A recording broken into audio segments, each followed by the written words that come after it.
Hello and welcome to another Science 9 crash course. In this episode, we're going to talk about what happens when you mix chemicals together to create chemical compounds. A chemical compound is a substance formed from two or more elements chemically united in fixed proportions. If you have a chemical compound that is made up of two different elements, then that is called a binary compound. The word binary means two. These chemical compounds have names, but they can also be represented by using a chemical formula. A chemical formula uses symbols and numbers to represent the composition of pure substances and how many atoms there are of each element. In this example, the compound water is made of 2 hydrogen atoms and 1 oxygen atom. And in this molecule, carbon dioxide, there is 1 carbon and 2 oxygen atoms. Also, in terms of compounds, there are 2 main types of chemical compounds. The first type are called molecular compounds. Molecular compounds are formed from only nonmetals. Molecular compounds can also be solid, liquid, or gas at room temperature, but typically have lower melting points. Molecular compounds are not able to conduct electricity. They do not form ions in solution, and they exist as independent molecules. And lastly, molecular compounds are created when atoms share electrons, like represented here in green. We have already discussed the idea of binary compounds. But what happens if 2 atoms of the same element combine together? If 2 nonmetals of the same element bond together, this creates a compound called a diatomic molecule. Almost every nonmetal will create a diatomic molecule when paired with itself, except for phosphorus, sulfur, and carbon, which are P4, S8, and C. All of these compounds are molecular because they are only made from nonmetals. The other type of compounds that we're going to discuss are called ionic compounds. These compounds are made from one element that is metal and one that is nonmetal. Ionic compounds are all solids at room temperature, which means they have very high melting points. And they will form ions in solution, which means that they can conduct electricity in solution and allow the charge to pass through the moving ions. Ionic compounds do not exist as independent molecules. They exist as crystal structures which depend upon the type of atom and the number present. Now in this crash course, we need to take a look at how to name binary compounds. We are firstly going to learn how to name molecular binary compounds. When naming molecular compounds, you just need to remember 3 simple steps. The first step is to write the entire name of the first element. In molecular compounds, this is the element that is further to the left or above on the periodic table. The second step is to write down the name of the second element, but change the ending of the element to IDE. For example, oxygen would become oxide and chlorine would become chloride. And the third and last step is to use prefixes to indicate the number of each type of atom in the formula. There are 10 different prefixes that you will need to memorize.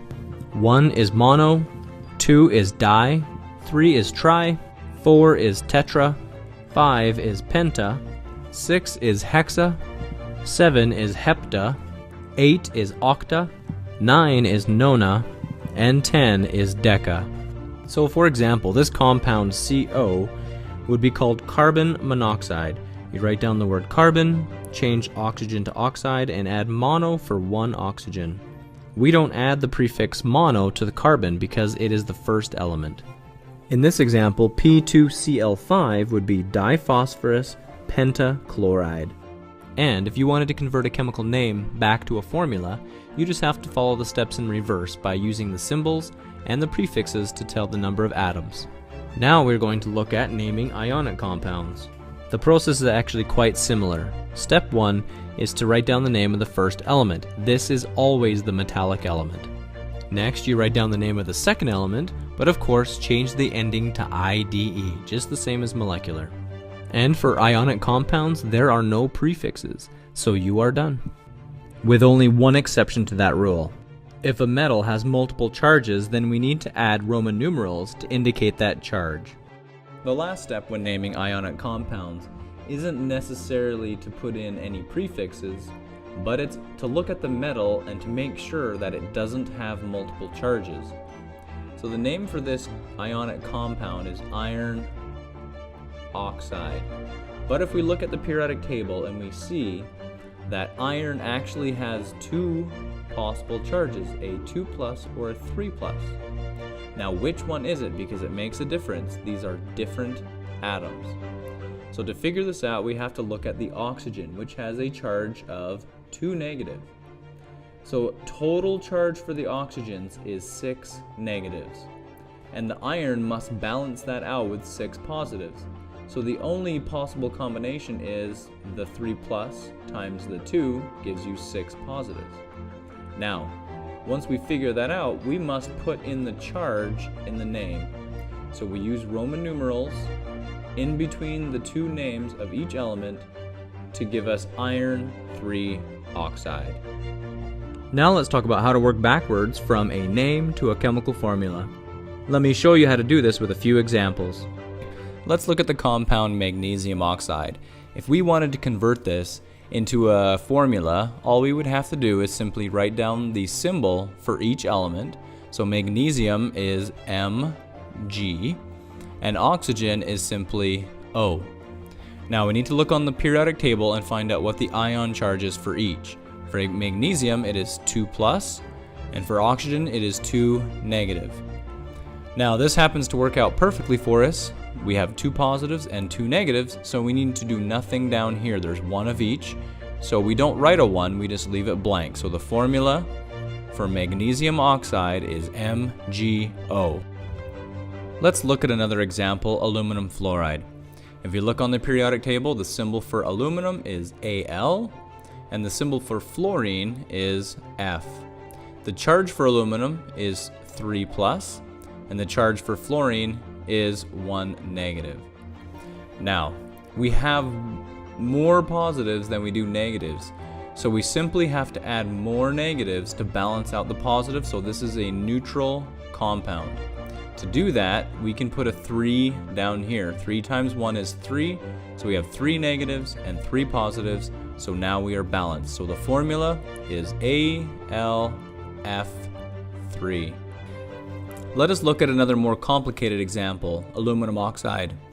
If you write down the formula, or the symbol for aluminum, and oxygen, and put down their charges, which we can all find from the periodic table, there seems to be a little bit of a problem here. We can't simply add 2 here and make it balance out, so we have 4 negatives, but we have 3 positives. So what we have to do is we have to actually find the lowest common multiple between these 2 numbers, and that happens to be, of course, 6. So if we erase the 2, then we get 3 down here, because 2 times 3 gives us 6, and 3 times 2 will give us 6. So now for the aluminum, we have a total of 6 positives, and the oxygen we have a total of 6 negatives, which makes this balanced.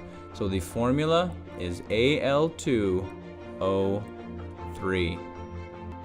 Hopefully you're a little more confident now in naming molecular and ionic compounds. Remember to keep practicing, and thanks for listening.